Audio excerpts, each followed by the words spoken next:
The temperature is rising at the MISANO World Circuit on the Adriatic coast of Italy for the second of the GT4 European Series races at MISANO. Wonderful racing, an hour lies ahead of us. Who's going to come out on top? The grid, of course, completely jumbled because the second driver in the pairing set the qualifying position, set the grid position for the race, and they will kick off. 40 degrees track temperature, humidity staying lower today than it was yesterday, but it was a blistering day yesterday, so tyre life is going to be absolutely vital. But of course, with a packed grid of cars, 35 coming out to play. Look at them, filling the grid and more. And some of the quick runners are right down at the back, including that KTM you can see. Possibly one of the quickest cars in the field, definitely one of the quickest cars in the field, but it didn't set a qualifying lap. And so we're going to have some real racing action as people work back towards the front and people at the front try and stretch clear, and a fantastic mixture of cars. Here's this for a taster. We've got the Mercedes on the front row in pole position, Jan Kissel. He's got a BMW alongside for Ricardo van der Ende, a Chevrolet in third position, Duncan Heisman, another BMW in fourth, a Ginetta in fifth, an Alpine in sixth, and so it goes on. Fantastic manufacturer variety in the GT4 European Series, a championship that just goes from strength to strength. And if you're Dutch, you're probably feeling fairly proud with the drivers at the front end of the grid, because you've got two of the first three drivers, but it's pole, Jan Kissel on that pole position. Appears to be missing the car from fourth on the grid at the moment, which is should be Gabriele Piana. Waited to find out, but let's go down to the grid because Dakota has caught up with Jan Reinig down on the grid, car number 777. Yes, I found the tallest man on the grid. Jan, how tall are you actually? 2 meters 13. So is it difficult to drive? I mean, yeah, because the Mercedes is the only car where I fit inside, so I think it's a little bit difficult, but at the moment we can manage it good, so it won't be a problem. Yesterday was a really tough race. How do you think today is going to go? Yeah, yesterday was very tough, but I think today it could be a little bit better for us because we're standing, I think, 4 or 5 rows more in the front. So if my colleague has a good start, we will have better chances than yesterday. Yeah, we just have maybe problems with the tires because of the hot weather and the sun. They're getting worse every round. So yeah. So you're trying not to break tires today? Yeah. I told my colleague he should drive a little bit slower than he can, so I won't have too many problems when I'm out there. Let's see how it goes. Good luck for the race. Thank you very much, Jan. Thank you, Dakota. Just worth reiterating, the Dutch are the tallest nation in the world, and he's one of the tallest Dutchmen. That's Jan Reinig, sharing with Dominic Schrammel for SRO Motorsport, 2 meters 13. That makes me feel really tiny. Now, the Ginetta, 5th place on the grid, looking for a good run. New teammate this weekend, Jose Catalan and Luc Ibanez, Jorge Catalan. And great little car, very, very nimble. Used to be lots of them in GT4. They've sort of fallen out of favour a little bit, but Ginetta, a company always looking for new things. But a car that's definitely in favour at the moment is the Alpine, the A110. It's such a glorious little car. There it is, number 9, always in the mix, that combination. Stéphane Lemeray this weekend joining Pierre-Alexandre Jean. Pierre, another super young driver, only 18 years old. This is his 3rd season in the championship and been very, very quick from the outset. So a driver of real talent. Still can't get over 2 meters 13. That is a really large person to fit into a racing car. But great that GT Racing affords drivers like Jan Reinig there a chance to come racing. Single-seaters are absolutely out. They're not made for drivers over probably about 1 meters 85, to be honest. Car 25, Alec Udell started that. The American racer has just had such an amazing season. He's already got a couple of wins in the bag, having crossed over to race in Europe this year, racing for the MDM Motorsport team, sharing with Simon Knapp. And let's go down to the front row of the grid alongside the car on pole. We've got Max Kobel with Dakota. Max, what a lovely day here it is. You're starting on pole, no better place to be, right? How's this race going to play out for you? You think you got your tyre strategy correct? Yeah, yesterday we had some issues when we had the group. I was starting P7, and yeah, we had some heat issues when we are right next to someone, which we really need to be careful. I think the other cars also have the problems with this immense heat now. But yeah, we have the speed, and I think if Jan does his job like in Brands Hatch race too, we can get the result as well. So yeah, P1 is really the goal, especially now that the McLaren didn't finish yesterday.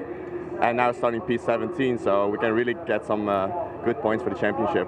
Now tell me, is it difficult to manage tyres when you know you want to go as quick as possible, but you know if you go as quick as possible, you may not have tyres by the end of the race? Yeah, it's a bit, it's difficult. At the beginning, you really need to push, of course, and especially now with the Equus car and the Camaro, they're fast and they're always pushing. But I think if we have some good times for the second part of the race, we'll be okay. That's always our biggest strength. The first part is always a bit difficult for us. But yeah, our tire degradation not that much, also here with the heat. So maybe that's our advantage. Good luck, thank you. Interesting point there from Max Kobel about the car that's leading the championship when they came here. Daniel Mackay and Benjamin Lecen had a good race yesterday, but suddenly fell away. They're starting down in 17th, and the car that won yesterday's race is alongside 18th position on the grid. Alex Lamberts and Romain Monti, their Bullet Racing Mercedes, a first win for the Spanish team yesterday, but you say from 18th on the grid, that's going to be a massive ask. Car I just wanted to point out right at the start, number 16, starting at the very tail of the grid, 32nd position, the True Racing KTM.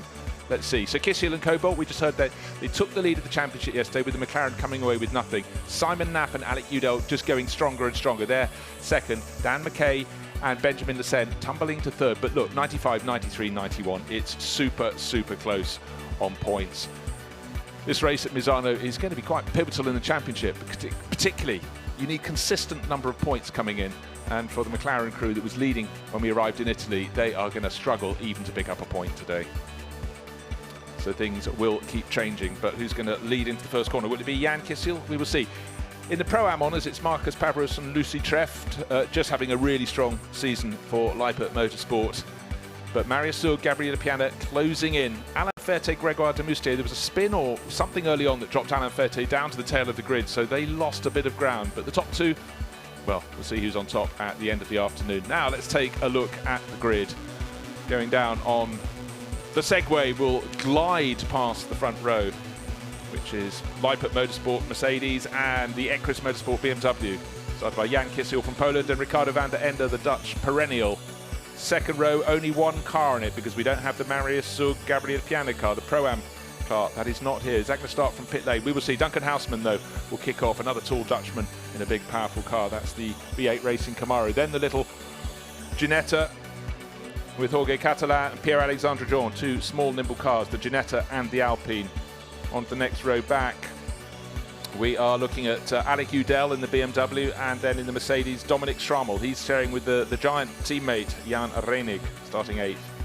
Nikolai Moller-Madsen will kick off in the Phoenix Racing Audi, always a car in the mix.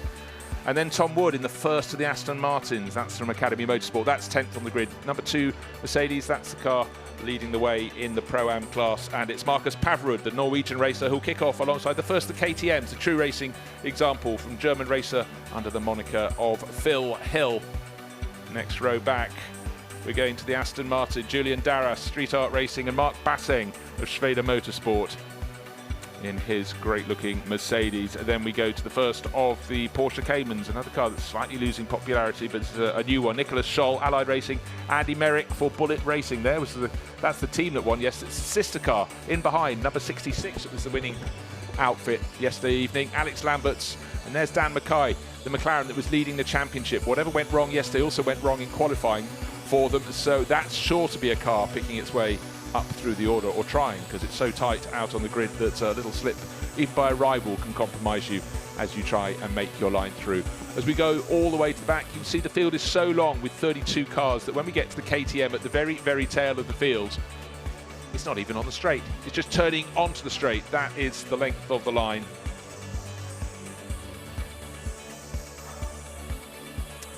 Just looking to see for any further visual clues. Reinhard Koffler has been a star in this car at many circuits, but in recent years he really seems to have a handle on this Misano World Circuit. Let's see what he can do from the back. Have to be careful. He tries to pick his way forward. One of the Aston Martins just in front of him. I've just been sent a little fact. Clement will be kicked off by Clement Seiler, the Luxembourg racer, who for each race adopts a godfather. And his godfather for this race, this is a circuit that has a lot of motorcycling history. Who better than Giacomo Agostini? There's a little sticker on the side of his car, very cute indeed. And if you want advice, of course I'm sure Giacomo, the gentleman, can offer advice on lots of things, but could there be a cooler godfather in the world? I very much doubt that. He is the king of cool. great motorbike racer. Still see him competing or out on show with his original wonderful period race leathers at all sorts of meetings around the world. So the field being flagged away. Clement Seiler was in that sort of the lemony green Aston Martin 017. He's the one with the adopted godfather. What a great little touch. As we go around the formation lap, you can see it's a hot day. You can see there's a heat haze rising off the circuit.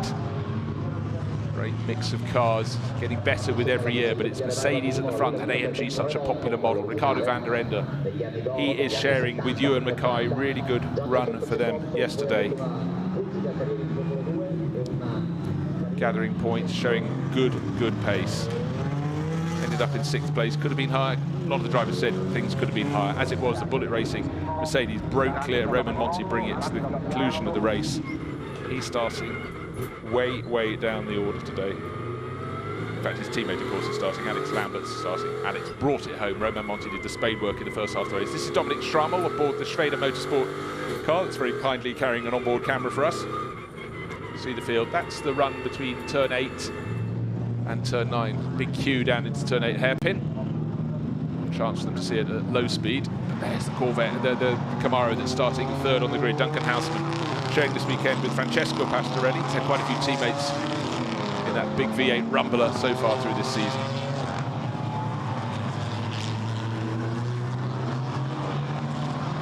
Tyre temperature, how much you can push these tyres on these cars today is the big question. They've all learned lessons yesterday. Some will have remembered them, some will have forgotten, some will learn new ones today. And of course, the drivers who started yesterday's race are finishing today's example. So very different circumstances for all of them. It's all a learning curve.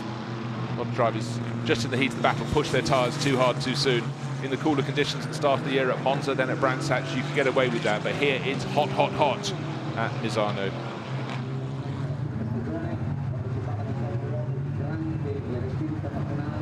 Watch for the McLaren picking its way up the order. That was the car leading the championship.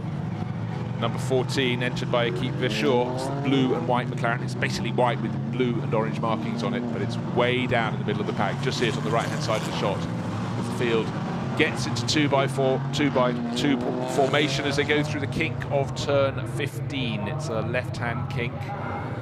Turn 16 will follow. The safety car will peel into the pit lane. The field is so big, it goes on and on and on. I think we've got to about 30th position of the 32 cars as they come onto the start-finish straight, side by side between the Encris BMW, the Ricardo van der Ende at the wheel, alongside Jan Kissel at the pole, on pole in the Lippert Motorsports Mercedes. Look, the red lights turn to green, a crescendo of noise as the field accelerates down to the first corner. It looks so the pole man has got a good start. The V8 Camaro ducking and diving in behind, but a better start by Ricardo van der Ende.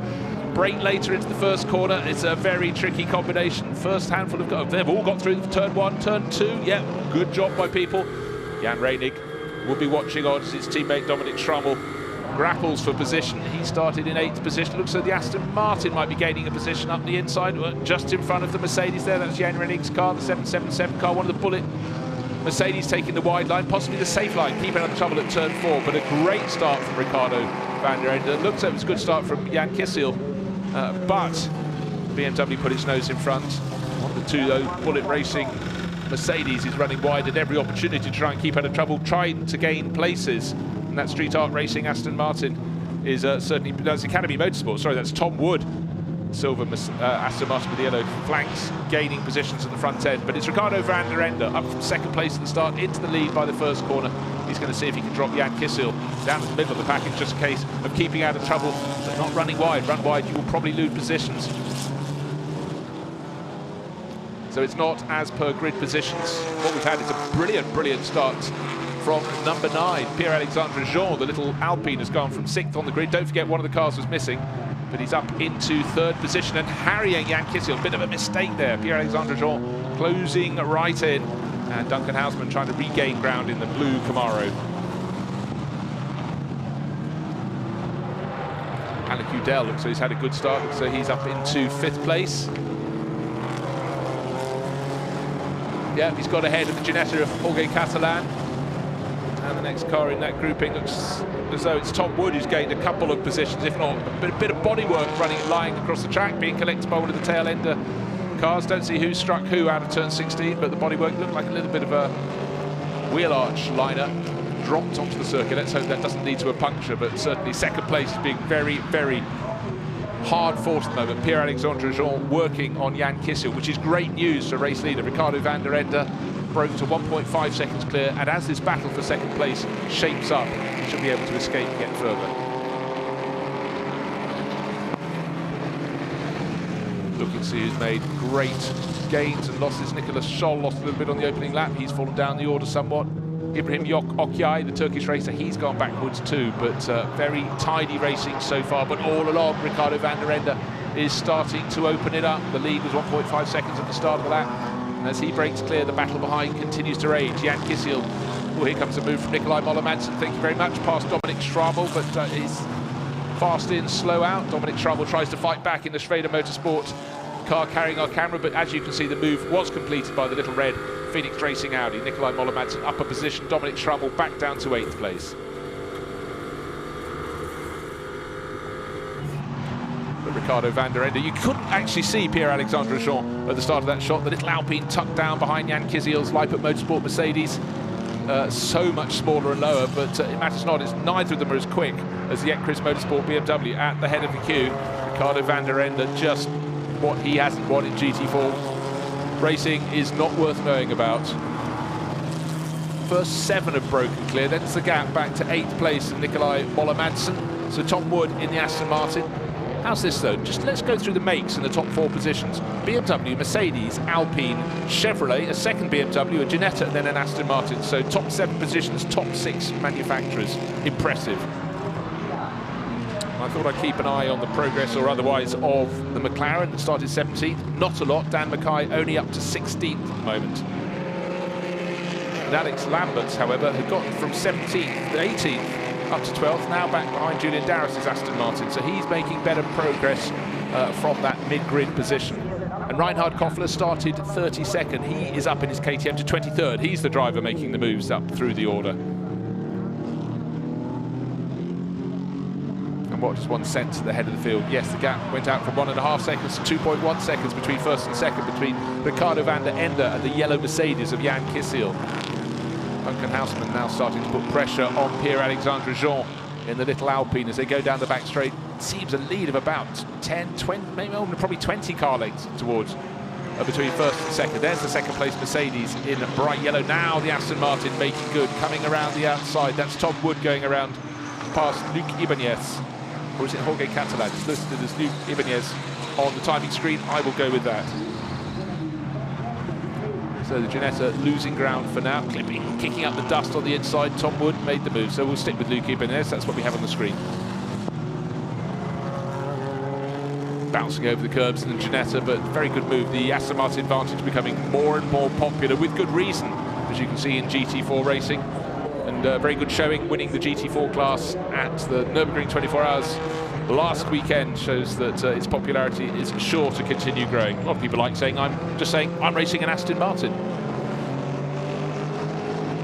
So what can Pierre-Alexandre Jean do? He's now got a little bit of a gap over Duncan Houseman, so he can concentrate on trying to wrestle second place from Jan Kissel. But in fact, the leading BMW didn't really escape by a great deal last lap. We're talking less than 1/10 of a second. The advantage is now 2.2 seconds, first to second.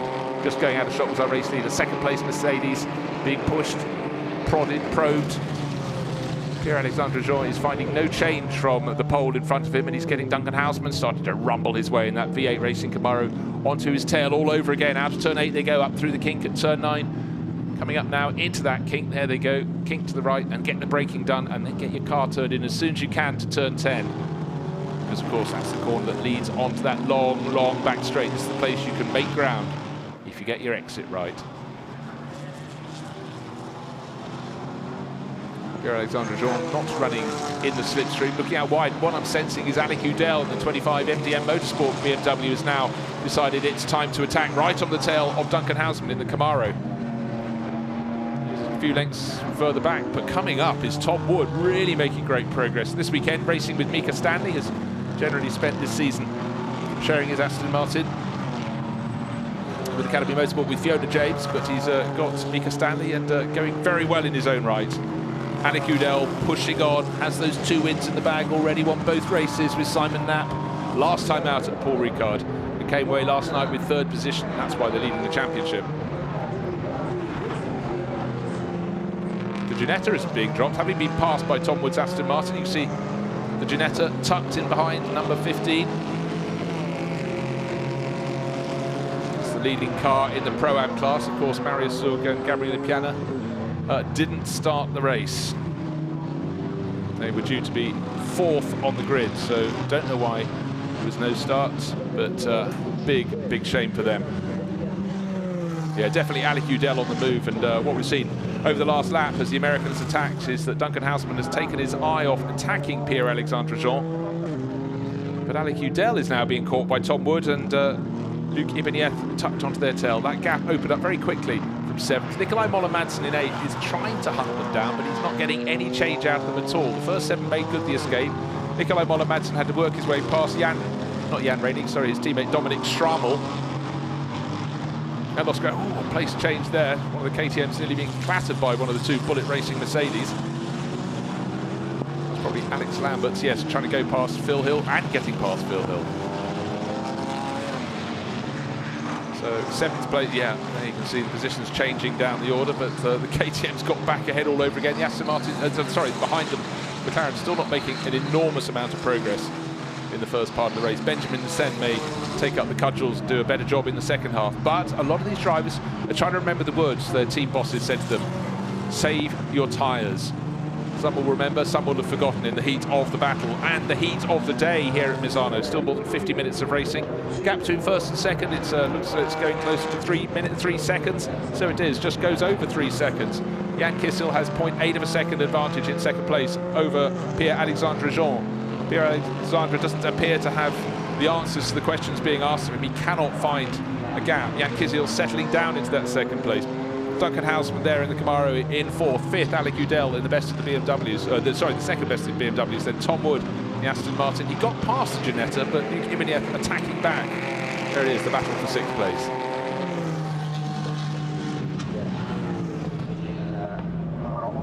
And looking just a little bit further up the track, looking to see how close Nikolai Moller-Madsen is getting. He's not really closing at all. He's running actually a few tenths slower here and there as he gives chase in the Phoenix Audi, the best of the Audis.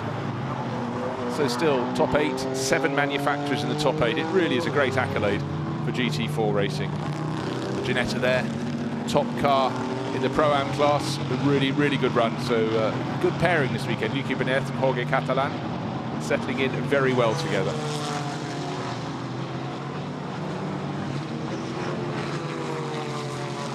And the top runner in the AM class is David Loggia. We had a little flash shot of him earlier, car number 48. Glorious looking little CMR blue and orange Alpine A110, running at the moment in 18th position overall. Just went past Jean Gloria last time around. Just move ahead of Gloria's Mercedes, the Celleslar Racing team. Up front, though, it is nip and tuck. Not for Ricardo van der Ende. He's running his own race at his own pace, and his pace is the best. It was 3 seconds clear. Might have actually slightly come down this lap. Let's have a little look when the clock beats around. No, almost identical, but the last few laps have been good for Jan Kissel in that 2nd place. Pierre-Alexandre Jean just dropping away. In fact, lost nearly half a second last time around. No wonder the Lippert Mercedes looked better.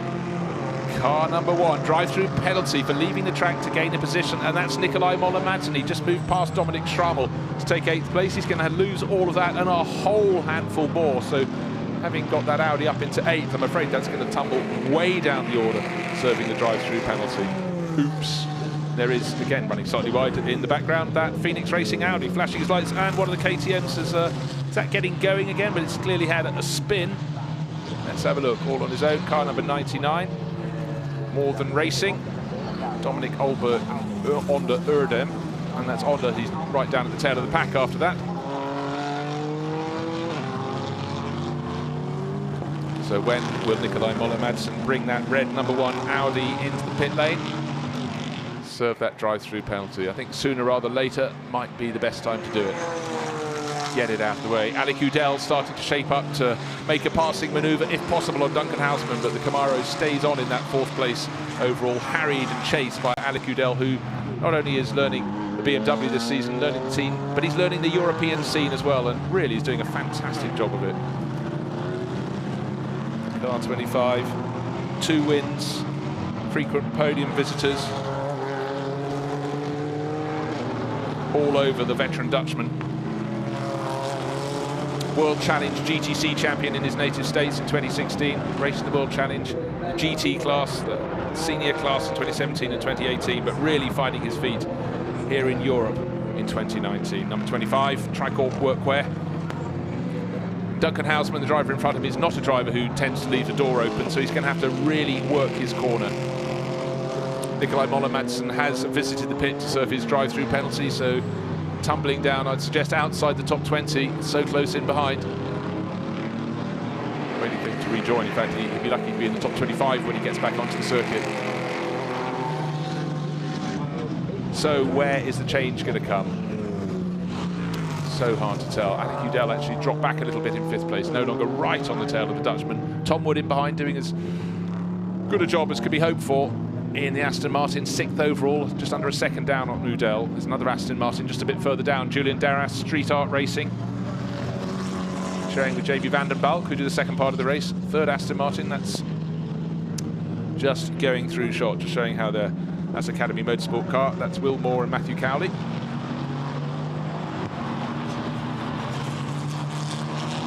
One for Akhil Rabindra as well out there. They had problems in qualifying, didn't get to qualify. In fact, that was Akhil's car we were looking at. Fastest lap of the race, set by his teammate yesterday, David Griesner, so there is pace in that advantage for sure.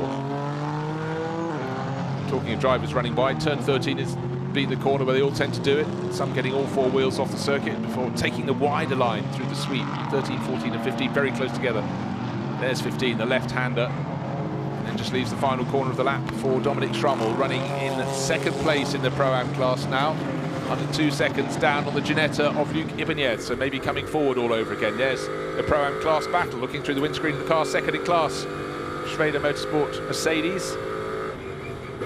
Down into turn 1, the Ginetta holding sway in class, leading it 7th place overall. And Marcus Paverud 3 seconds back, he's 3rd in class in 9th overall. Marcus driving the number 2 bright yellow Mercedes for Lippert Motorsport. Along with the Man Filter sponsorship on the doors.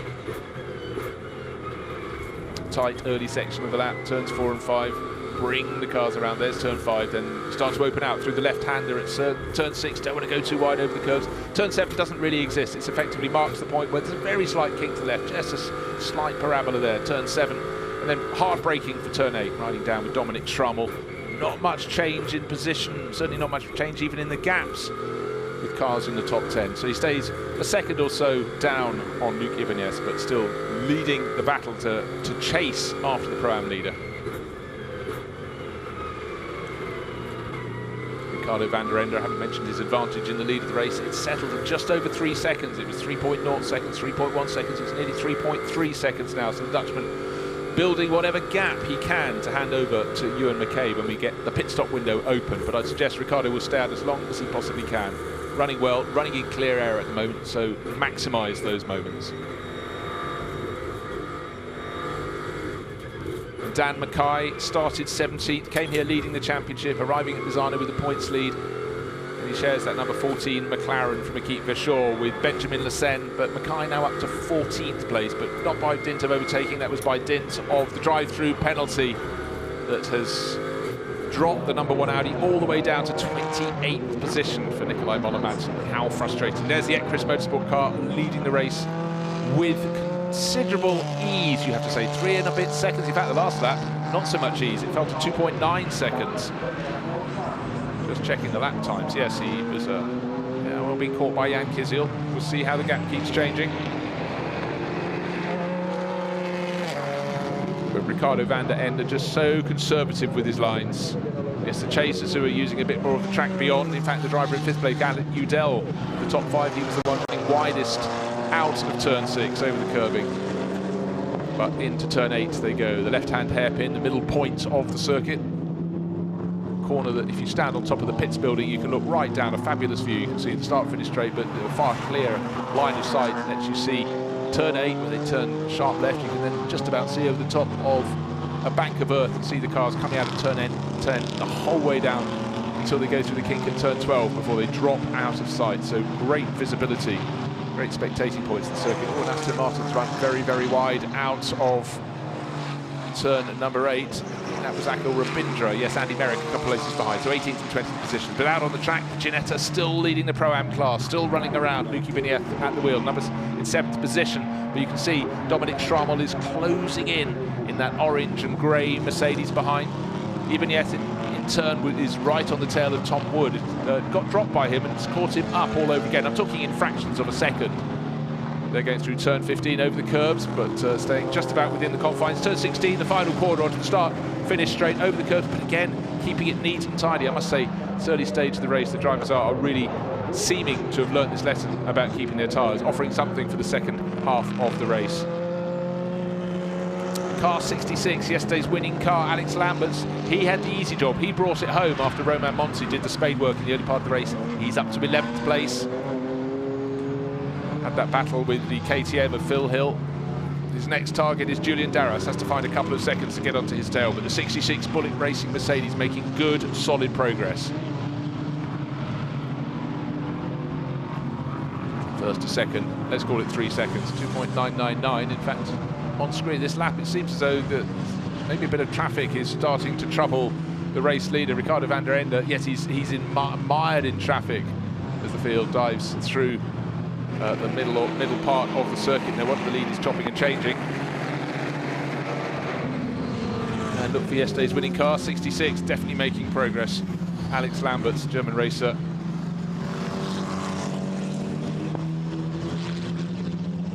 Again, there's the McLaren that was leading the championship coming here. Still not the sharp end of the field. 14th place overall for Dan Mackay. Oh, the bonnet has taken a rise. Is that Andy Merrick's car? Let's see, is it 33 or 66? It's 33, it's Andy Merrick. He's about to hand it over to team boss Stephen Patrick, but not in the way that it left the grid. So good work by the camera crews to pick that one up. Certainly you cannot be helping Andy Merrick, running in 20th position, trying to hunt down Jean Glorieux, but not going to be very good down the back straight with the bonnet rising up like that. So onto another lap goes Ricardo van der Ende. Is Jan Kissel closing in?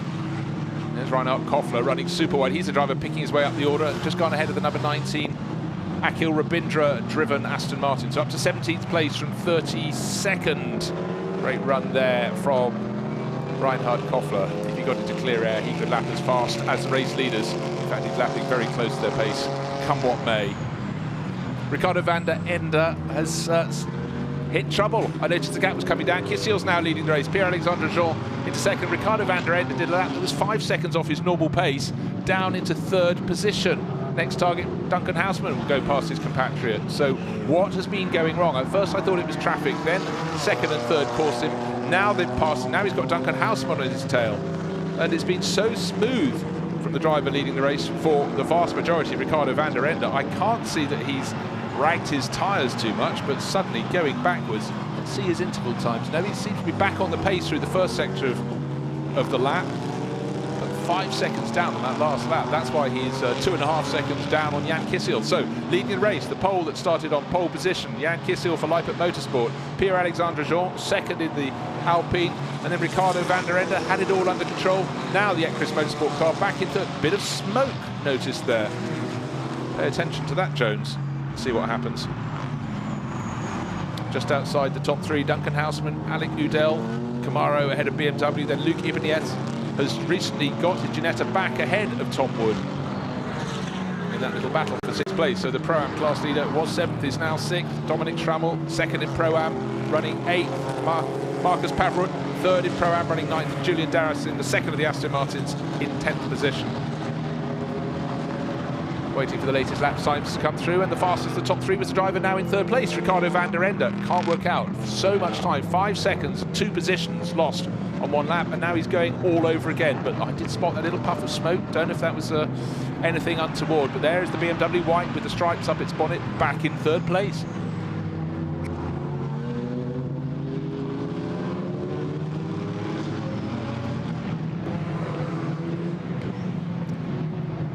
Jan Kissel, championship leader with his teammate Max Cobalt looks so he's going to hand over from second place. He's now handing over a 1.5 second lead when the pit window opens. It may stretch from there. Last time around, gained a 1/10 of a second on Pierre-Alexandre Jean.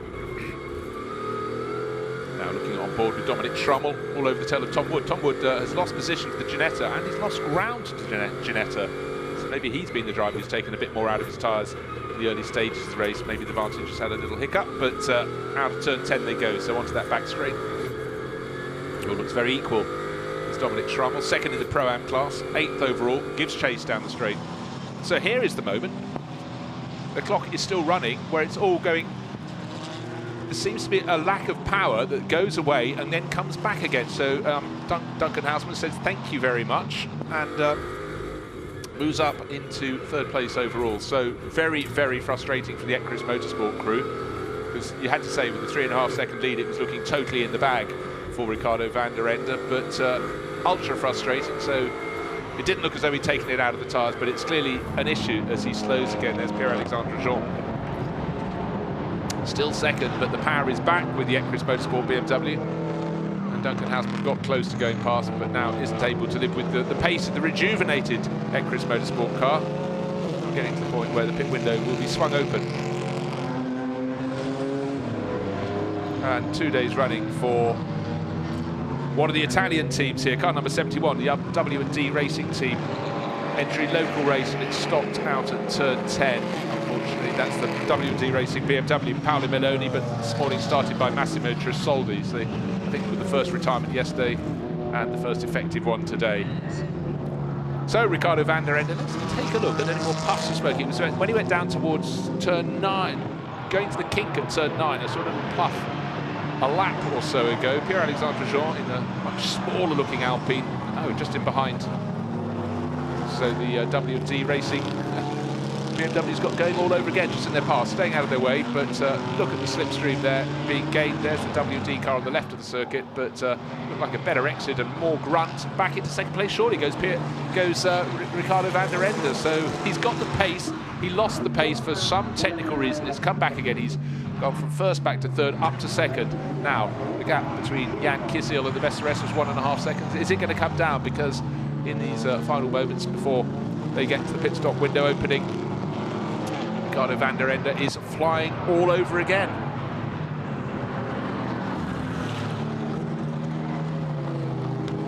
Onto the start finish straight go the first three. Duncan Houseman close behind the metallic blue Camaro.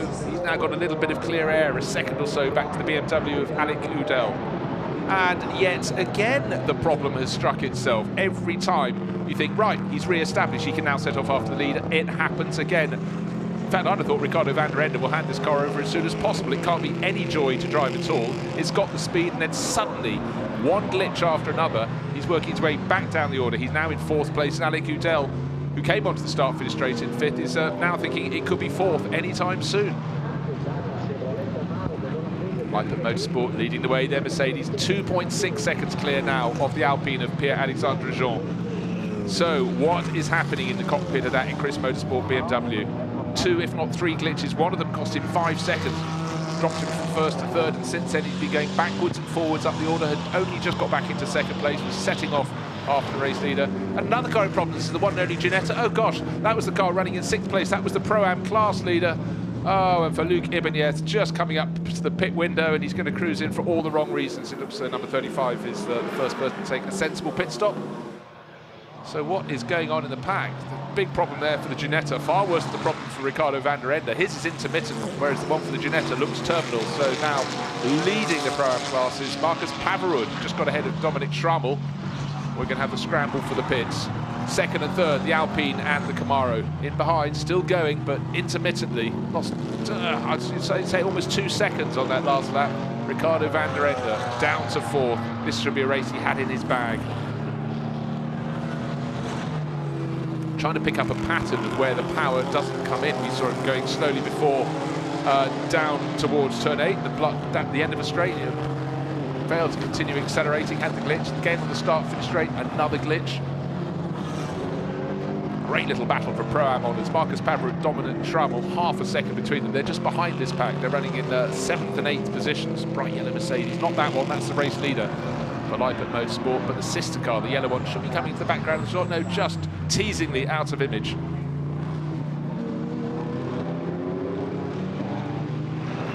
Second place, third place, Alpine ahead of Chevrolet, but it's a Mercedes in the lead. The pit window is open, but the front runner's not deciding to come in. Ricardo van der Ende, he's had the lead, he's in fourth place. There he goes, no problem this time around on the run down to the hairpin at turn 8. Just checking out my window as they accelerate away. Oh, we've got the Ginetta stopped at the side of the circuit, left-hand side of the circuit, didn't make it round. We saw it having a problem on the start-finish straight. Had passed pit entrance, so wasn't able to cruise in, but that appears terminal now for the Ginetta. They'll tumble down the order. Big, big shame for Luc Ibanez. Such a strong run. Enjoyed the racing up the front end. Great dicing, in particular with the Aston Martin of Tom Wood. Lost out, got the better of that battle, and then just as he got in front, it's come to a halt. First to second, which is Jan Kisiel's Mercedes ahead of Pierre-Alexandre Jean's little Alpine, you can see there. Best part of 3.4 seconds. The frustration there is our race leader. Is he having a problem there? Oh, we're under full course yellow. Full course yellow, yellow under the thing. There's the thing being shown. I suddenly thought, no, we can't have another car hitting problems. That was Jan Kisiel suddenly cutting back the pace in the yellow Lippert Motorsport Mercedes, but with reason he was doing that, because full course yellow, all the drivers know they have to drop down and run at a fixed speed, a maximum speed. Windows open, there are cars in the pits, and who's going to win, who's going to lose? So the race leader has made it into the pit lane under full course yellow. Jan Kisiel. Going to be busy. Tom Wood does not come in. He continues on his way. Everybody else reports the pit. So Tom Wood came past in 6th place. He stayed on the track. Ricardo van der Ende out of the car that's had the problem. So he's going to have some, not just strap his teammate in, he's going to have to tell Ewan Mackay what the problem is and how best to counteract it. Maybe it's something they have no control over whatsoever, but if there's any trick they can do to get the power there consistently, he's got to tell his Scottish teammate. It looked so in control. Brilliant start from the second position on the grid, took the lead on the rolling start, and then had the problems. Been really interesting to hear from Ricardo what exactly has been going on the cockpit of that number 8 Ecris Motorsport BMW.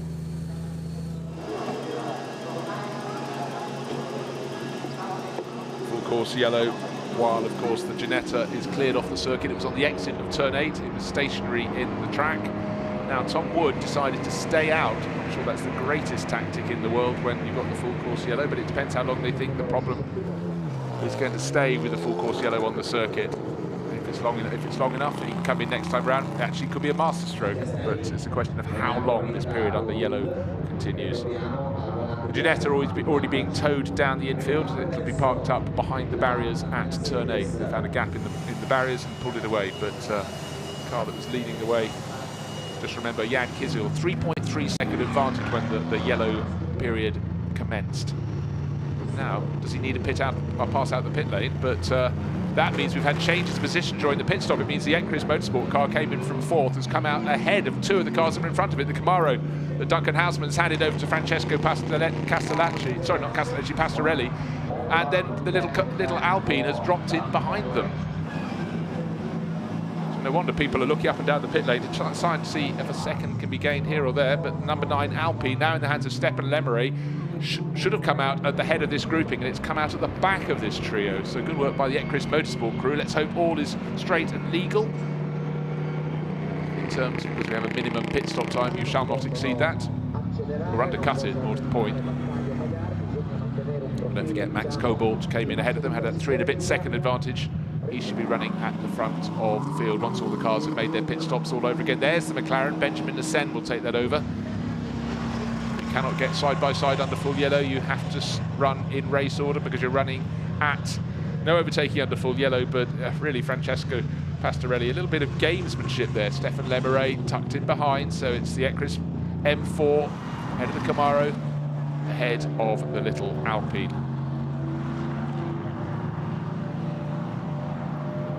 And Tom Wood waiting to get back in to make his pit stop under this full course yellow period. Don't forget, he had fallen to 6th place overall. Looking to come in. Yeah, waiting for the takeover. That's Mark Basseng.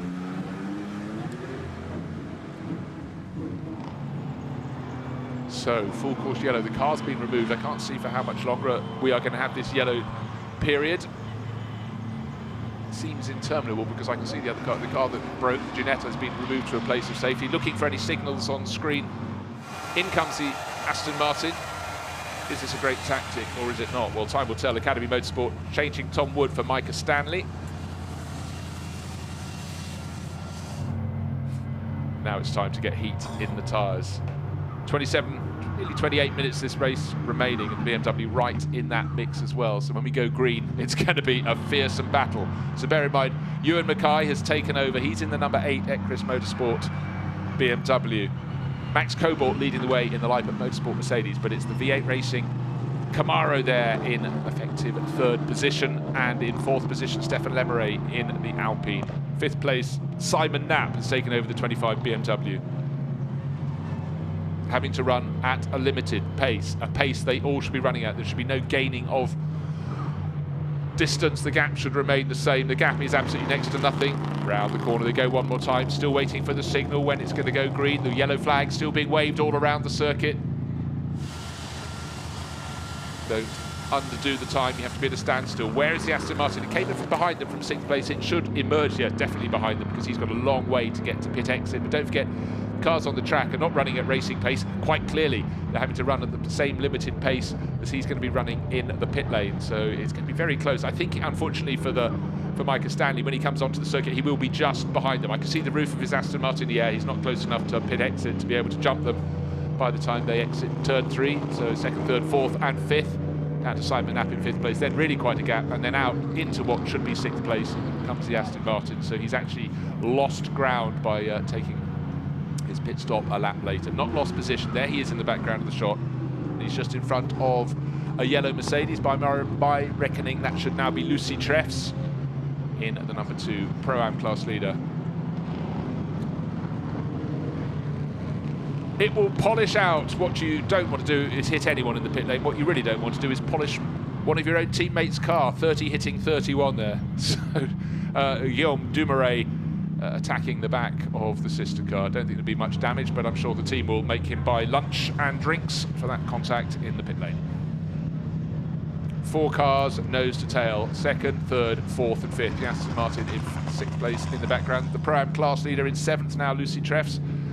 And we're just waiting in the far end of the shot, down at turn 9. Just at the rear shot is this quartet, less than turn 8. You can see the race leader.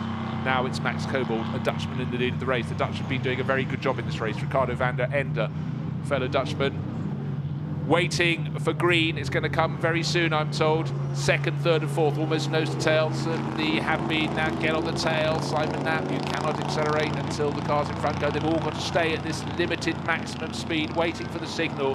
Who is paying the closest attention? Who's got the best signal from the pit lane, from their crew? Cars still running at the limited speed. 25 minutes. The pit window is now closed. Was that a move? Oh, it looks as though a very good move from Stefan Lemeray. Jumped the other 2 ahead of him. Back into 4th place, lost those 2 positions in the pit stop, and by dint of being the driver who was widest awake, he moved to the head of that grouping. Fantastic job. Simon Knapp gains a position, and Francesco Pastorelli has lost 2 places, so it really has changed very quickly. Ewan Mackay semi-awake, so he's in 3rd position, but great start jump on the restart. They're not jump, an anticipation. Brilliant anticipation from Stefan Lemeray. 4th became 2nd. Can he keep the Alpine there? Sort of fair in a way, that's where it was before the pit stops. But you had to say, for the Ecris Motorsport crew, they deserved the form that got them from 4th back to 2nd, because they had all the bad luck with whatever glitch it was. An electrical glitch, one would think, that caused possible 3 occasions on which Ricardo van der Ende lost ground, lost position. In one lap, he lost 5 seconds all over. And then he gained it all back again in terms of race pace. He's managed to get in the thick of the battle, and then seemed to have got back to 2nd position by the time his teammate rejoined the race. But for Ewan Mackay, 3rd, not a bad situation, bearing in mind. But who knows over the final 24 minutes of this race whether that glitch is going to surface again. Let's hope not, because it's really unfair. The car going beautifully other than that for Ecris Motorsport.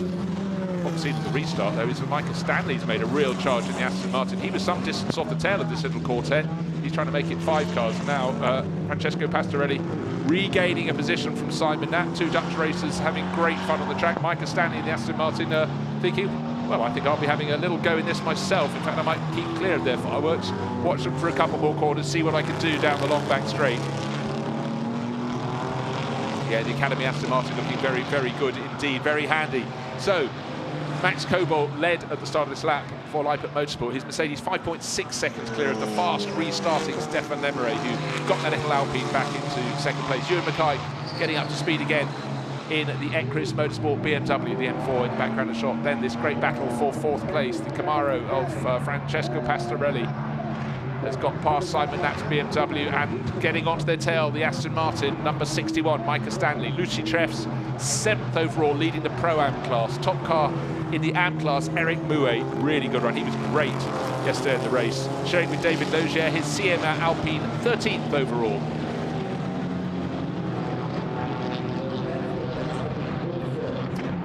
And just for your reference, the combination that was leading the championship coming here with those 2 wins in the opening races at Monza. Benjamin Lecent, Daniel Mackay, their McLaren just out of sorts. Started 17th, is only in 20th position at the moment.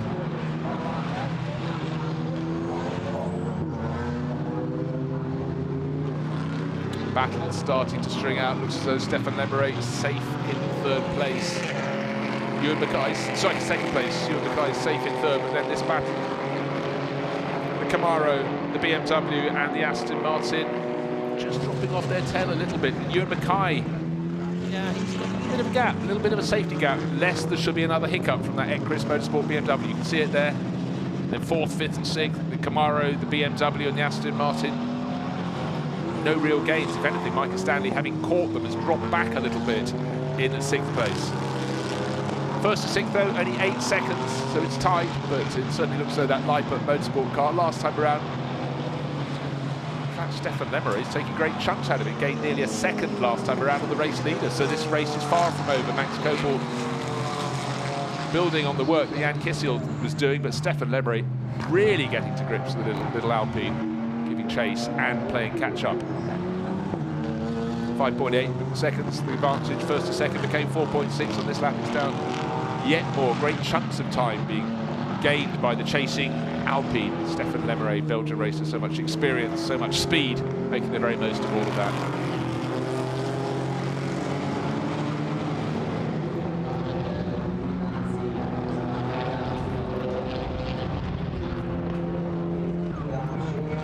Who is making strides? I tell you who's making strides. Alex Lamberts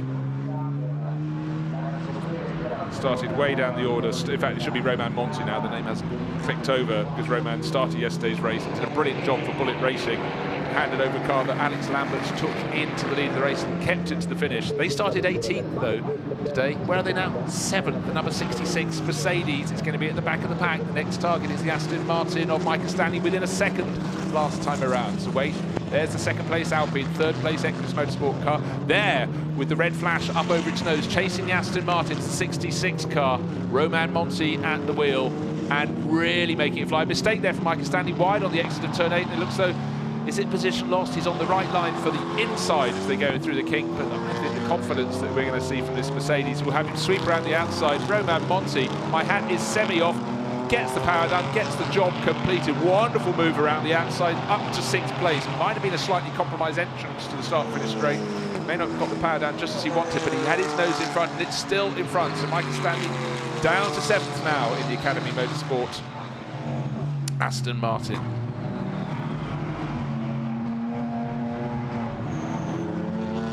And then behind the Aston Martin, Lucy Treffs leading the Pro-Am class. He is down in 8th position, but he's another 1.7 seconds further back. But he's got a tiny little advantage over Jan Reining now, the very, very tall Dutchman we heard from before the start of the race. 2 meters 13. I'm still getting over that. He's another 6 and a bit seconds further back. But Alex Lamberts, well, he had enormous pleasure on his face yesterday. Joined the team for this weekend along with Romain Monti. They took victory in race 1. We're way out of it in race 2. We've still got 18 and a bit minutes in this race, and certainly at this rate of progress could be on the podium, which would be a phenomenal weekend for the Spanish team. First yesterday, let's see if they can rise above 6th today. Next target, Simon Knapp in the number 25 MDM Motorsport, but BMW, you can see the Mercedes right on its tail already. Aston Martin falling away very slightly. And then the lead car in the Pro-Am class, the yellow Mercedes, you'll see it coming into the background of the shot. 1, 2, there it is, 1, 2, 3 seconds further back. In fact, 2 seconds further back. Not 3. So good run here from Lucy Treffs. Number 2 car started by Norwegian Marcus Paverud, now German racer Lucy Treffs, leading Pro-Am class. Let's just double check the gap back to Jan Reining. It's coming down very slightly. Jan Reining 5.9 seconds down in that Pro-Am battle. There's Reining, 3rd car in the line. There is Jamie van den Belt, 2nd of the Aston Martins in the race, in 10th position overall. 007 Street Art Racing.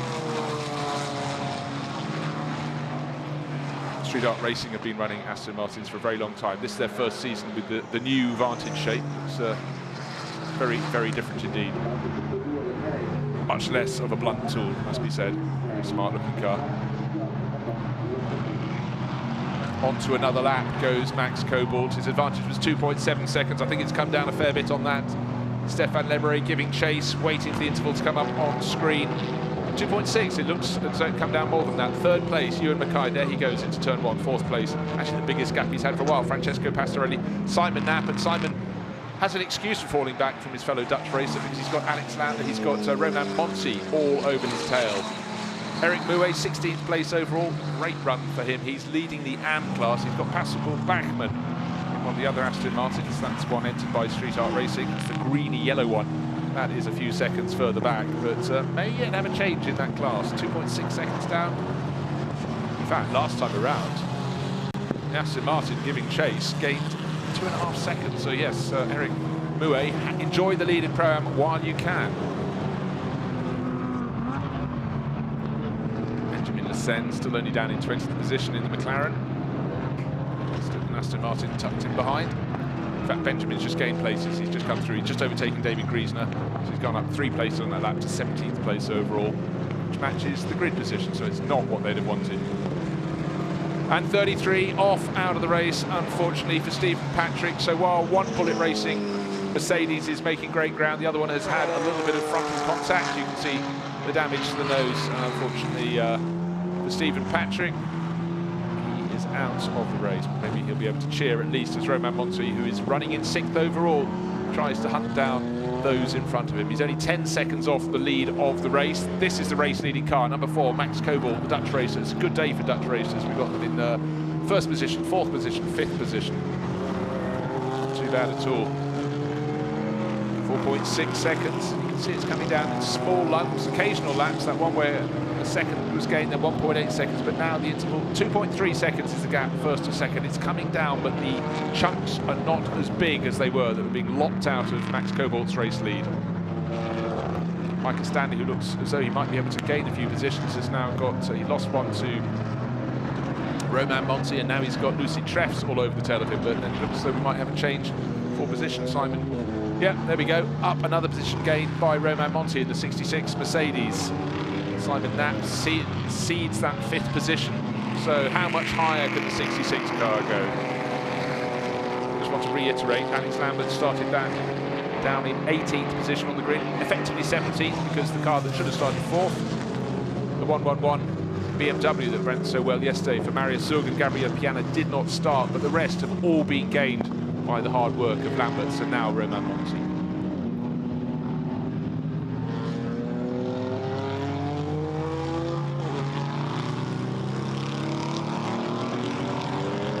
Pro-Am class leader. It's looking a very good day indeed for Lippert Motorsport. They're leading Pro-Am class with number 2, Lucy Treffs. He's 8th overall, getting onto the tail and trying to pass the Aston Martin, not fighting for class position, just track position, but also overall race leader Max Cobalt. So they're 2 yellow Mercedes having a great day here at MISANO circuit.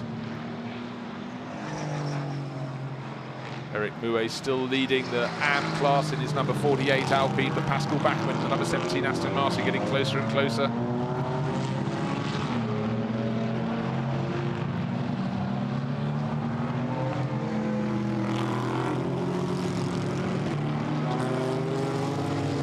Academy Motorsport going from strength to strength this year. Certainly Michael Stanley having a good run, having joined the team, filling the seat normally filled by Fiona Wood. Fiona James. Tom Wood started the race, but holding on to that 7th place overall, but really coming under a huge amount of pressure as the Mercedes from behind, the Pro-Am car number 2 with the charge being conducted by Lucy Treffs. Now here's Busy for you down in the middle order. This is the AM class battle. Car 48, Eric Mouet right in behind the 17 Aston Martin, has been catching him hand over fist, the sort of yellowy green number at wheel at the moment, Pascal Bachmann. Patrick Niederhauser's tucked in behind the 2 of them in his KTM. This is the car that started stone last, has got up to 20th position, and Patrick should be able, well, in fact he's now split the pair of them. He's going to go up to, that should make it 18th position for him. Will that be 19th and 18th by the end of this lap, one would think. The rate in which he's caught the cars ahead, Eric Mouet will be his next target. Bit of sharp stuff lying on the track, that's not what we want to see. The position was gained very easily indeed. The KTM has gone through. Now it looks as though the AM order is going to change. That was track order. Not enough space there for Pascal Bachmann to get in front of Eric Mouet, the Alpine driver, doing exactly what he needed to do, but the pace is with the Aston Martin. It's a case of finding a gap that can be exploited. The KTM simply pulls away from them. Here comes the Aston Martin up the inside, down into turn 8 we come. It's going to be side by side. Eric Mouet brazed out around the outside. The Aston Martin is ahead before the corner is over, and good acceleration from him. They're up to the kink at turn 9. The KTM long since gone away up the track. Patrick Niederhauser, though, has a long distance to go to catch anybody else, because the number 31 Mercedes, the one we saw given being a clip by its teammate in the pit lane, is about 5 seconds further up the road. Still time of plenty, 11.5 minutes for him to give chase. But first to second, talk of a chase. Lights are flashing. Stéphane Lemeray has really closed down. It was about 3.5 seconds, and he's caught right onto the tail. It was 9/10 of a second down on race leader Max Cobalt at the start of the lap. It's down to, as you can see, about 1/3 of a second, maybe half a second, as they went their way around the middle section of the lap.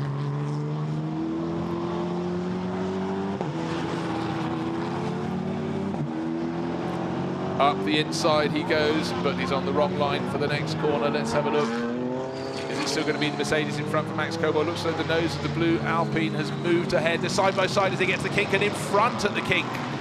Oh, don't go around the outside. That's really going to be very tricky indeed. But I have to say, Max Cobalt is brave, but a better run onto the back straight allowed the sleeker, lower, smaller, altogether tiny Alpine to take the lead of the race. Here we are, so 10.5 minutes remaining.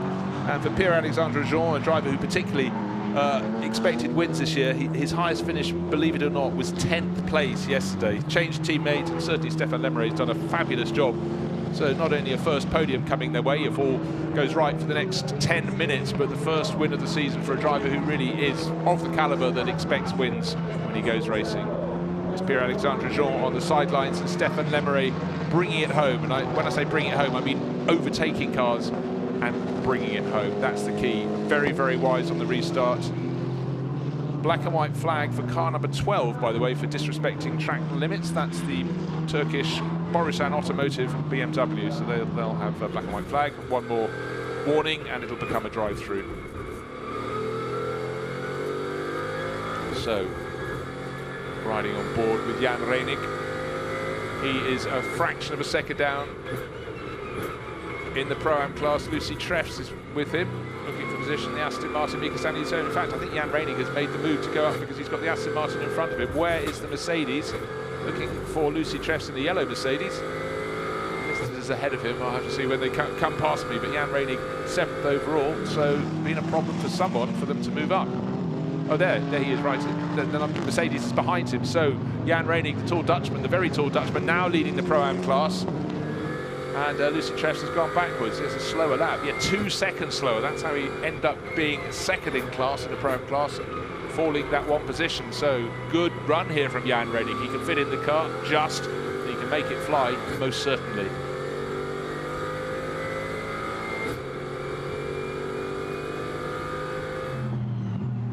Another place just about, well, it's just changed. 4th place is no longer in the hands of V8 Racing because Romain Monti has made it through in the number 66 Bullet Racing car.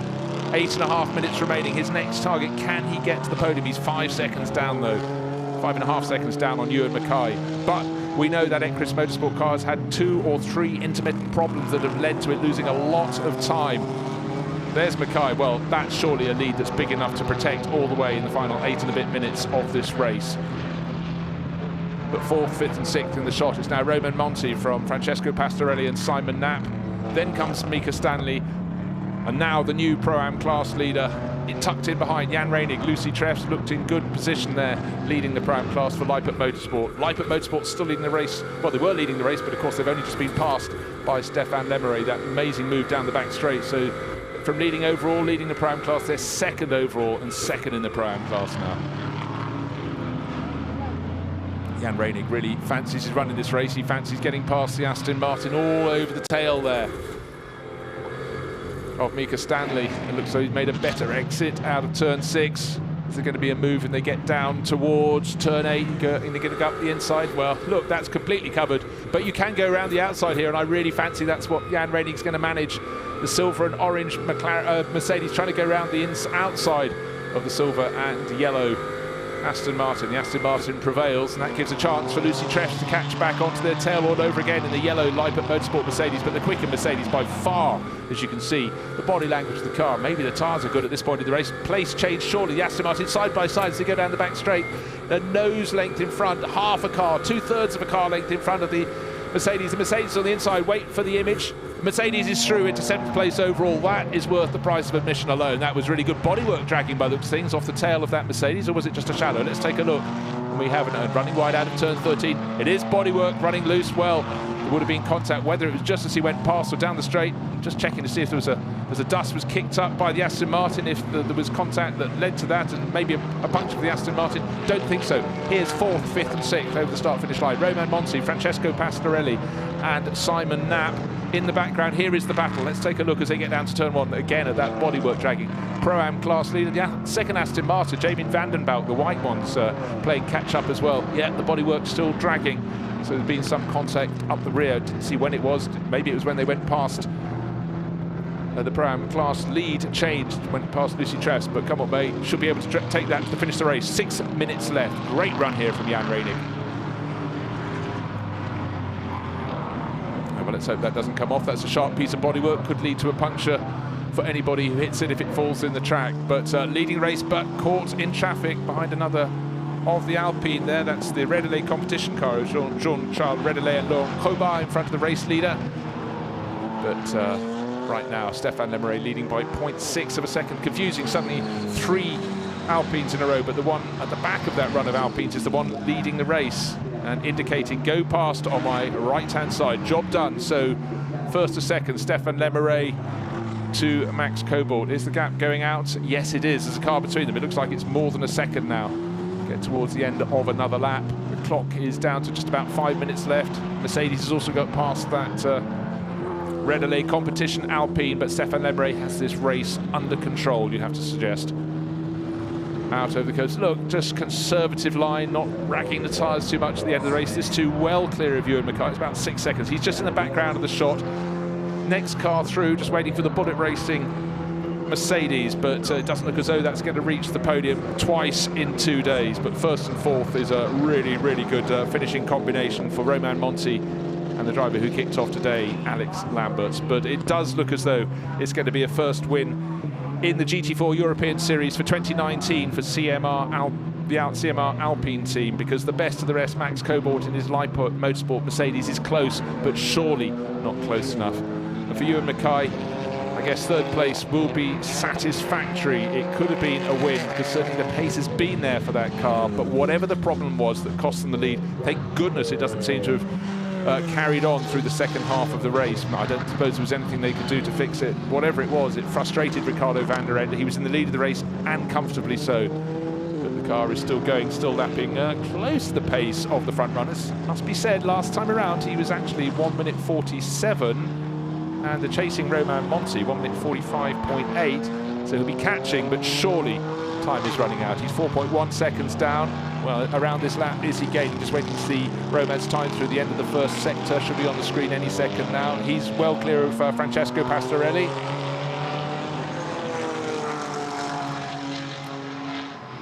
Waiting for Monti to go through. Simon Knapp now in 5th. Romain Monti has not come through. I was waiting for his split interval. The fact that Simon Knapp is up into 5th place, Romain Monti must have stopped. He hasn't got to the end of the first timing sector. Quite a lot of cars being pinged for speeding, so just as I was wondering whether the 66 Bullet Racing Mercedes could get right the way to the front, it's had a problem. First three we know are Stefan Lemeret, Max Cobalt in the Mercedes, Ewan Mackay in the Ecris M4, but up into 4th place now is Francesco, and the leader has suddenly lost speed. What is happening at the end of the race? There's a gremlin out there because it's the Mercedes into the lead of the race, another car that has suddenly slowed. There is the car that was leading the race, and comfortably, and the little Alpine has hit problems from first back to second. Is he going to go back to third? Ewan Mackay is closing right onto his tail. We've got a puncture there. Yeah, the front left tyre is coming off the rim. How cruel for Stefan Lemeret. He was the star of the second half of the race. He's got a long distance to get back to the pits, but that front left wheel's not doing him any favours whatsoever. So Ewan Mackay up into 2nd place. If Romain Monti had not had... Well, Romain Monti is in the background of the shot. I don't understand. He didn't hit the timing screen last time around. He didn't hit a sector problem. So there he is. Okay, he is now into 3rd place. 4th place is now Francesco Pastorelli. So it's changing fast, but what has changed for sure is Leipzig Motorsport came here 2nd in the championship, leaders by last night, are now going to stroke it home. Max Cobalt, we heard from him on the grid. Jan Kissel kicked off the race for them, lost the lead at the start to Ricardo van der Ende. It's been a strong race ever since, but we had the overturning, the Alpine going in front for Pierre-Alexandre Jean. How cruel, tumbling down the order, limping back to the pits. Suddenly, it's in the pocket of Leipzig Motorsport into the final 1.5 minutes of this race. This has swung away one way and another. Been some great passing, been some mechanical gremlins as well that have sorted things out. Oh, the bodywork ripping away now. You see the tyres come off the rim, it's flapped up, it's ripped the bodywork. There goes one of the two McLarens trying to get past, doing so, running on the rim, no rubber left there, somehow getting it back to the pits.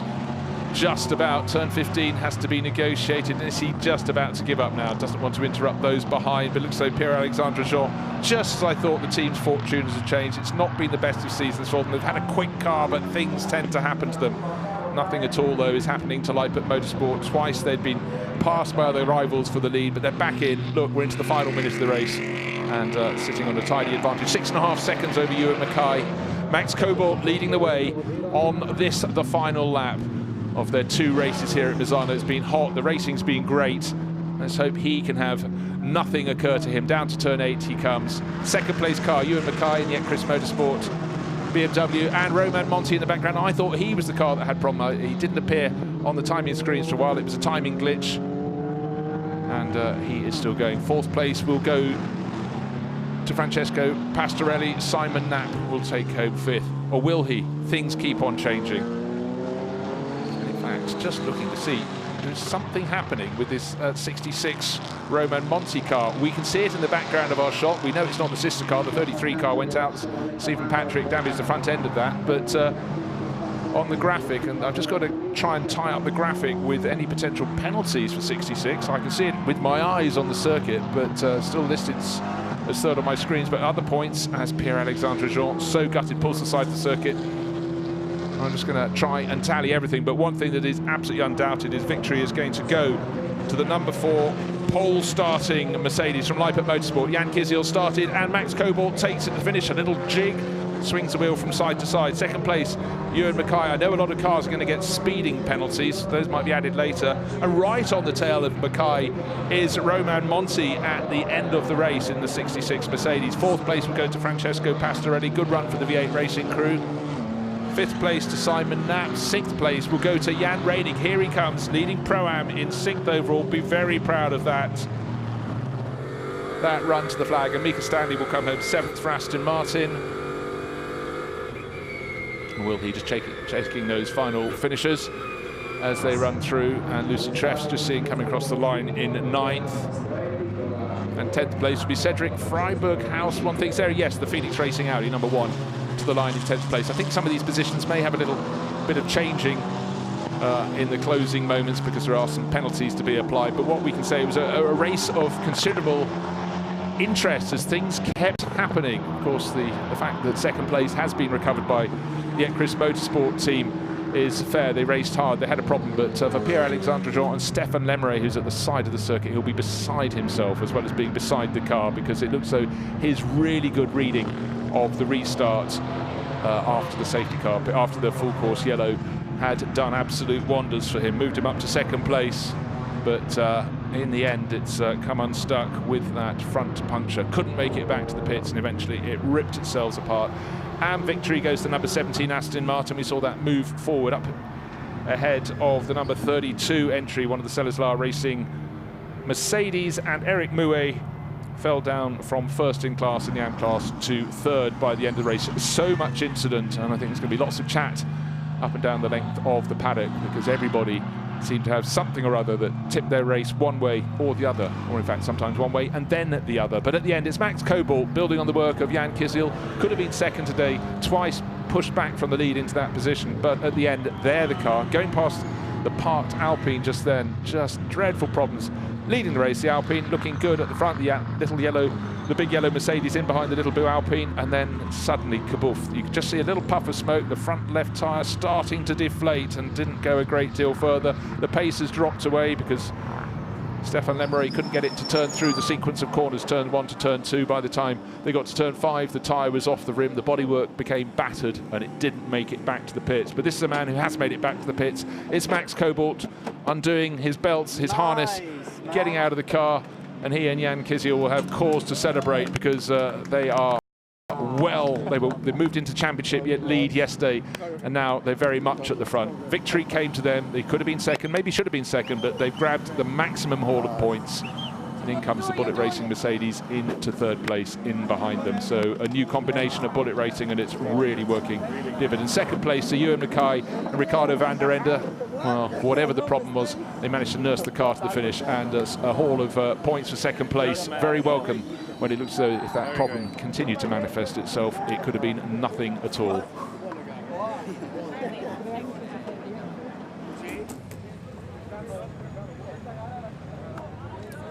Tall Scottish figure, Ewan Mackay.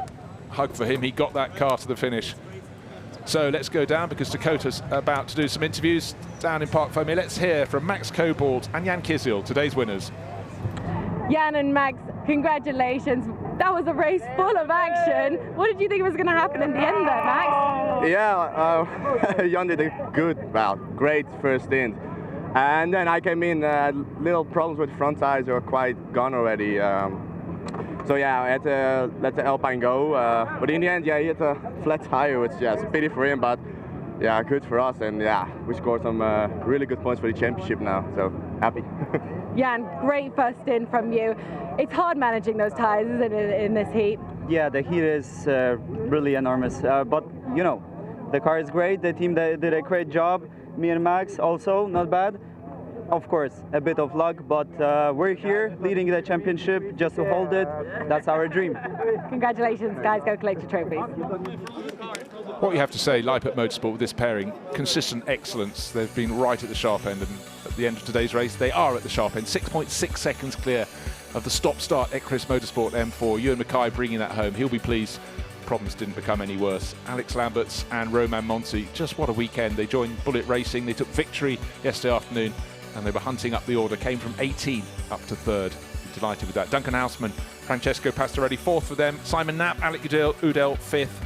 Jan Reinig, Dominic Schrammel, what a run for them, leading sixth place, leading Pro-Am finishers, so they did a really good, solid job. Aston Martin's in the mix in seventh place and eighth place overall. Micah Stanley, Jamie Van den Balk at the end. Pascal Bachmann, 18th place overall, there's being revealed, along with Clement Seiler. Victory in the AM class. Second place in AM class, Jean-Luc Behet and Johan Vannerum. And third place, Eric Mouet and David Loggia, who had a really good run, but gradually slipped back with Eric at the wheel in that final stint. Vast majority of cars got to the finish. Plenty of incidents throughout that race. Some really good nip and tuck racing, but hats off right now to Leipert Motorsport. Overall victors, and they can enjoy this day as the temperature continues to rise. They don't have to worry about their tyres any longer. They've made it to the finish.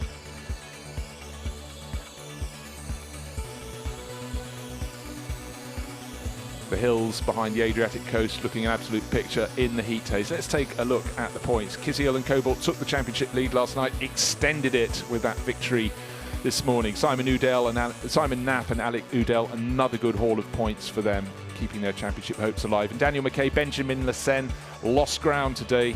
Wasn't the day for the McLaren crew. They came here in the championship lead, and look how fast it can change. They're down by 27 points as they lead Misano.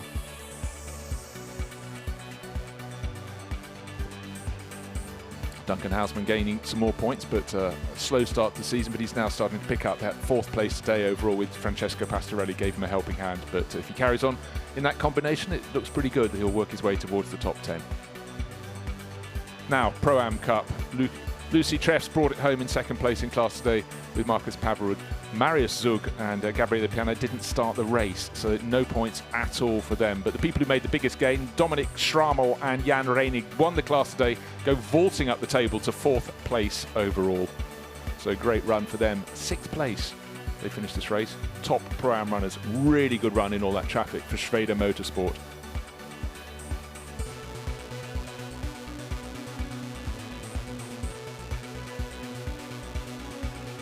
And of course we have the AM class as well. But let's take a look at the start of the race. Ricardo van der Ende hooked it up rather better than Jan Kizil at the rolling start and got the Equus Motorsport BMW into the lead of the race. Very tight behind, very tidy, very clean racing through turn 1.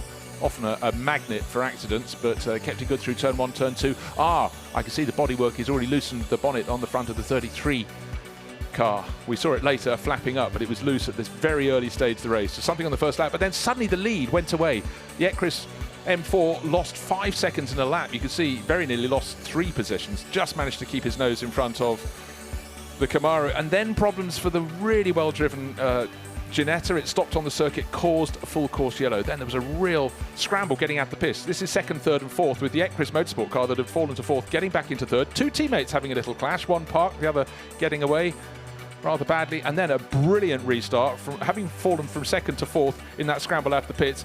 Got it all back in the hands of Stefan Lemery, took the lead of the race, and then that was the change. Chased after the Leipert Motorsport car, having got into 2nd, he got into the lead of the race. Little spin there for number 13 off to the side of the track, and then some great racing down the order with Jan Reinig coming through to take the Pro-Am class lead for SRO Motorsport. Still leading the race, but then suddenly slowing through turn 1, already with a front left puncture out of the race. Didn't manage to come back to the pits in the hands of Stefan Lemery, but sweeping into the lead went Max Cobold, and there he was to take the finish, the checkered flag at the finish. A little wobble of delight. And now the drivers getting ready for the podiums. The enormously tall figure of Jan Reinig. He's the Pro-Am class leader, leading against the wall. If you weren't here at the start of the race, he's the same height as he was then. He's still 2 meters 13 and clearly a very, very quick driver. Podio di Misano. Cominceremo con la premiazione Pit Stop Challenge by TM Performance. So waiting for the 3 podium ceremonies. Plenty of trophies to be presented. Drivers all wanting a nice cold bottle of water and a towel to cool down. It's very, very hot here at Misano. Luckily, each day it seems to have gone down by a degree or 2. Every degree saved is a welcome, particularly when you're running an hour race trying to save your tyres. Well, I think the drivers learned an awful lot yesterday. More drivers seem to be with cars still handling underneath them in the closing stages today. Mark Wynn sul podio, eccolo Mark che prende posto. E allora, Mina ha i bellissimi e soprattutto corposi assegni. Cominciamo con l'assegno per il terzo posto, 500 euro per Mark Bosa. And so it's not only the drivers that get the prizes, it's the crews as well. Pit Stop Challenge and Bullet Racing seem to have come out top of that one. What a weekend it's been for them. $1,500, that's a lot of ice creams down the beach. They can head off down there now. The Adriatic Resort absolutely rammed this weekend with holiday makers.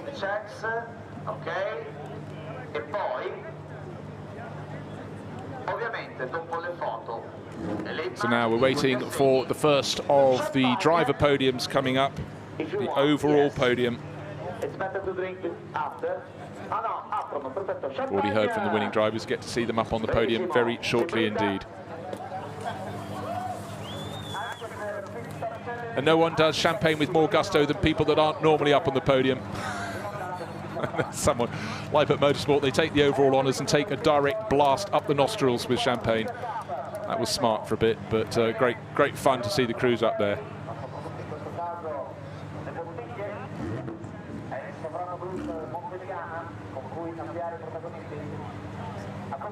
fact, two of the Leipert Motorsport crews are up there. It was Bullet Racing on the top step, so really good work from the Leipert Motorsport crew, not just quick on the track, but quick in the pit stops as well.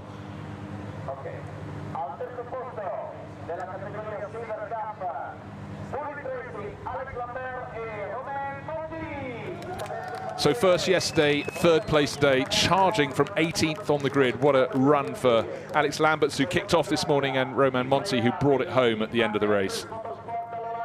Flip from yesterday, driver one changes position. Ricardo van der Ende, he's happy as always, and the taller figure of Ewan Mackay out into second place with the stop-start at Chris Motorsport M4. I'm sure it's a problem they'll look into and hopefully sort for future races, because certainly Ricardo van der Ende, having made that brilliant start, got in the lead, was looking good. But Leipert Motorsport, they'll accept the full haul of points today. Jan Kisiel first up onto the top step, and then Max Cobalt extending their championship lead. No wonder it's all smiles up on that top step.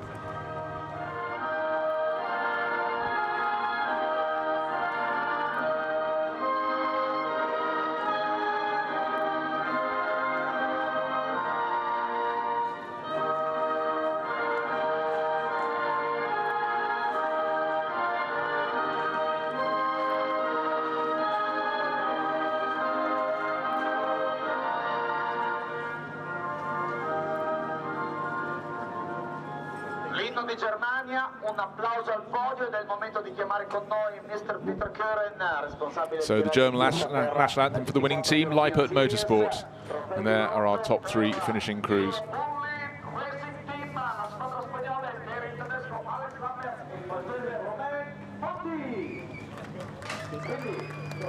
So trophies all around, but it's the points that really count for the crew on the top step. It's extended the championship lead of Jan Kisiel and Max Cobalt. No wonder they're looking quietly delighted. They may be hot, but it's been a great weekend for them here.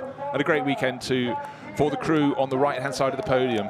Alex Lamberts, you just see him giving applause in the black overalls, and Romain Monti, French racer, who has far more experience, but clearly is passing a lot of that across to such good effect. And Bullet Racing, third season in this championship, and really finding their form.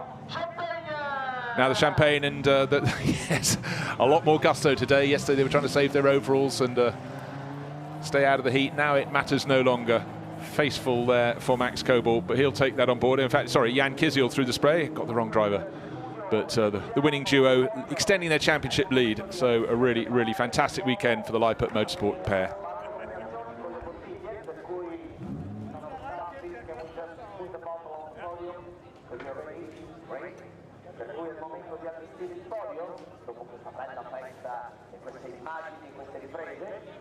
Next will be the turn of the Pro-Am runners to come up and make their celebrations up on the podium. È il momento di portare 9 bottiglie e quindi per la categoria GT4 Pro-Am, quindi un pilota pro e un pilota gentleman insieme per questa cerimonia, per cui aspettiamo gli scatti e i flash, ed è il momento di chiamare al terzo posto Light Racing dalla Germania per la categoria Pro-Am, Jan Kasperlik e Nicolas Scholl. So the pair in third place, Jan Kasperlik and Nicolas Scholl in their Allied Racing Porsche Cayman. They take third in class. This is the Pro-Am class podium. Second place in car, Leipert Motorsport again, Lucy Treffs and Marcus Pavarud. So what a great meeting. Overall victors and second in the Pro-Am class. Leipert Motorsport, the top step belongs, and with considerable aplomb, to the 777 Schwede Motorsport pairing of Dominic Schrammel and the man who would still be taller than everyone else if he didn't stand on the podium in the first place, Jan Reinig. He's giant, but he is very quick.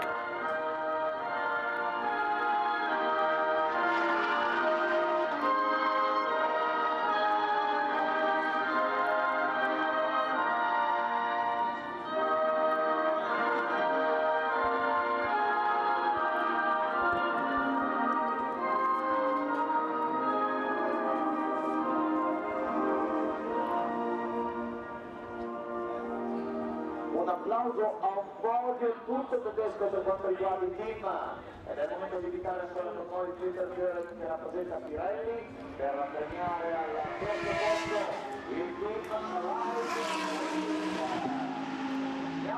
So after the national anthem for Schwede Motorsport, Here's the presentation of the trophies to the crew in third place in class, in the Pro-Am class. Car number 22, Allied Racing's Jan Kasperlik and Nicholas Schöll. Jan actually rose up to 12th place overall, so the finishers in Pro-Am finished in 6th, 9th and 12th positions. Very good run. At one point we had 3 of the crews in at the top 10, tail end of the top 10.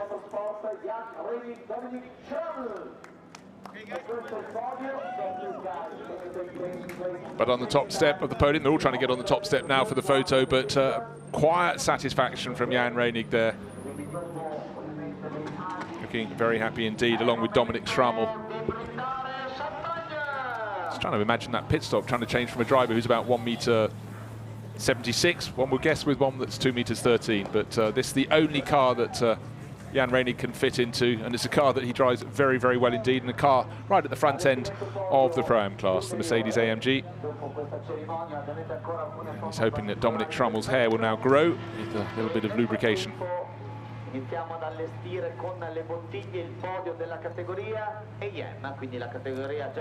So now preparing for the third and final podium, each one as important as the other for the drivers in question. We're looking for the AM podium.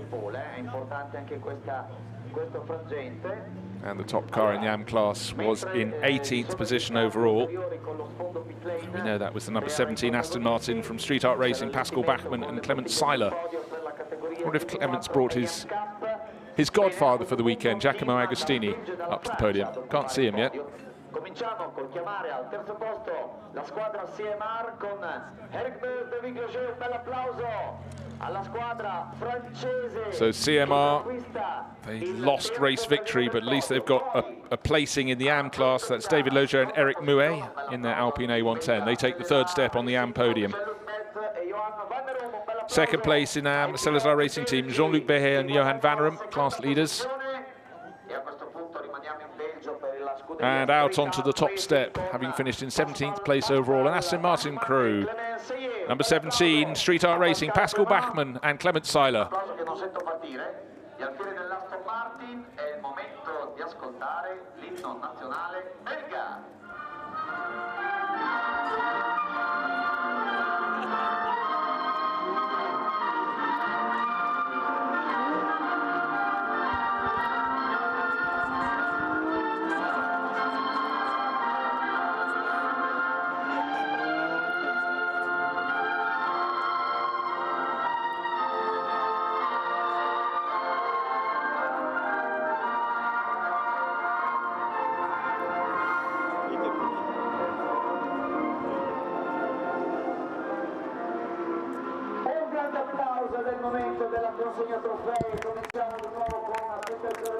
Pascal Bachmann looks particularly excited and delighted up on the top step of the podium. He's the driver on the left with the younger figure of Clement Seiler alongside. So out come the trophies. These will be much valued. It's been a really tough weekend, tough 3 days here for all these crews. Managing the heat, managing the tyres, managing just simply track position on the tight, twisty MISANO World Circuit. 16 turns around its 4.2 kilometre length.